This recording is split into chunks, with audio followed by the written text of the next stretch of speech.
បាទសួស្តីបងប្អូនទាំងអស់គ្នាថ្ងៃនេះខ្ញុំចែករំលែកកលឹះមួយទៀតនៅលើ Facebook នៅពេលដែល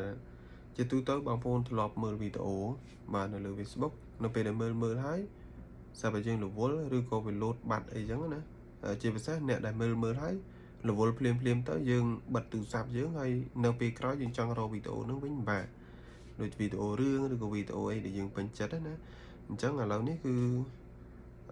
ខ្ញុំប្រាប់ពីកលឹះមួយគឺបងប្អូនអាចធ្វើអញ្ចឹងទៅនៅពេលក្រោយនៅពេលដែលយើងចង់មើលវិញយើងចូលមកមើលវិញគឺអាចមើលវិញបានហើយនេះវិធីនេះគឺយើងមិននិយាយអំពីការ share អ្នកខ្លះគឺគាត់ប្រើវិធីសាស្ត្រនៅពេលដែលគាត់មើលហើយគាត់ពេញចិត្តគាត់ share ទុកដោយ share ទុកទៅជាប់ទាំង page ជាប់ទាំងអីគេផុសមកអញ្ចឹងគាត់អាចចូលឆែកមើលក្នុង page អីហើយមើលបានអញ្ចឹងណាតែវិធីសាស្ត្រមួយនេះគឺប្រហែលជាបងប្អូនខ្លះក៏បានដឹងហើយបាទហើយវិធីសាស្ត្រនោះគឺយើងធ្វើការ save បងប្អូនឥឡូវកុំឲ្យខាតពេលបងប្អូនចូលទៅមើលជាមួយខ្ញុំថាត្រូវធ្វើយ៉ាងម៉េចអូខេតោះចូលទៅមើលទាំងអស់គ្នា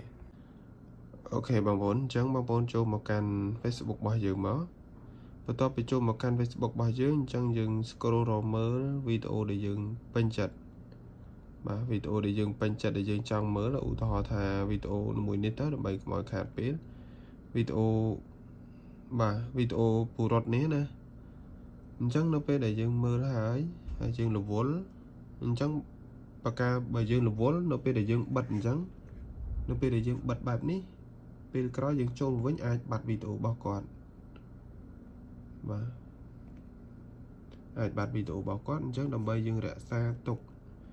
នៅវីដេអូរបស់គាត់យើងចូលមើលនៅពេលក្រោយអញ្ចឹងបងប្អូនអាចប្រើវិធីសាស្ត្រនេះបានគឺយើងធ្វើការ save ទុកបងប្អូនហើយសម្រាប់ធ្វើការ save បងប្អូនអាចមើលមកខាងក្រោមបងប្អូនណាមើលមកខាងក្រោមអ្នកឃើញកន្លែងចុច3នៅខាងក្រោមវីដេអូបងប្អូនចុចកន្លែងបាទចុច3ហ្នឹងមកបន្តមកទៀតនឹងបង្ហាញហើយបងប្អូនបង្ហាញឃើញពាក្យកន្លែង save ឃើញទេ save វីដេអូបងប្អូនចុចលើនឹងមកបាទបន្ទាប់ពីចុចកន្លែង save ហ្នឹងទៅបងប្អូនបិទទៅបាទបងប្អូនបិទទូរស័ព្ទបងប្អូនហើយបងប្អូនធ្វើអីទៅហើយពេលក្រោយបងប្អូនចង់មើលវិញបងប្អូនគ្រាន់តែចូលមកកាន់បាទ Facebook របស់បងប្អូនវិញណាបាទចូលមកកាន់ Facebook វិញបន្តមកទៀតយើងចង់រកវីដេអូដែលយើងបាន save គឺបងប្អូនចុចកន្លែងបាទកន្លែង menu កន្លែង profile របស់យើងចេញចុចលើនឹងមក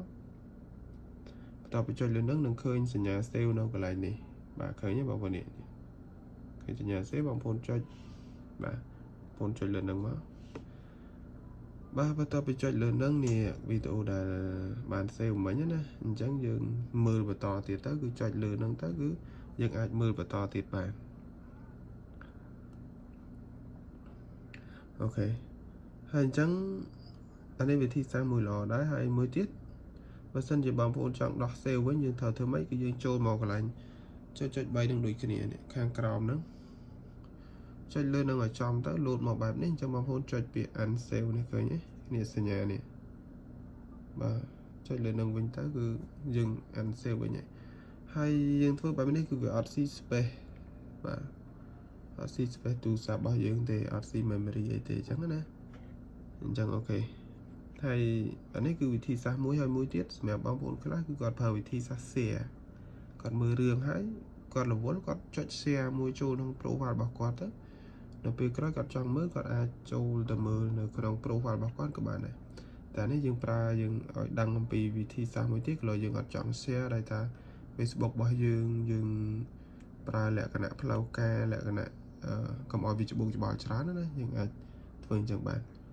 អូខេអញ្ចឹងសម្រាប់វីដេអូនេះមានប៉ុណ្ណឹងអរគុណច្រើនហើយជួបគ្នានៅវីដេអូក្រោយទៀត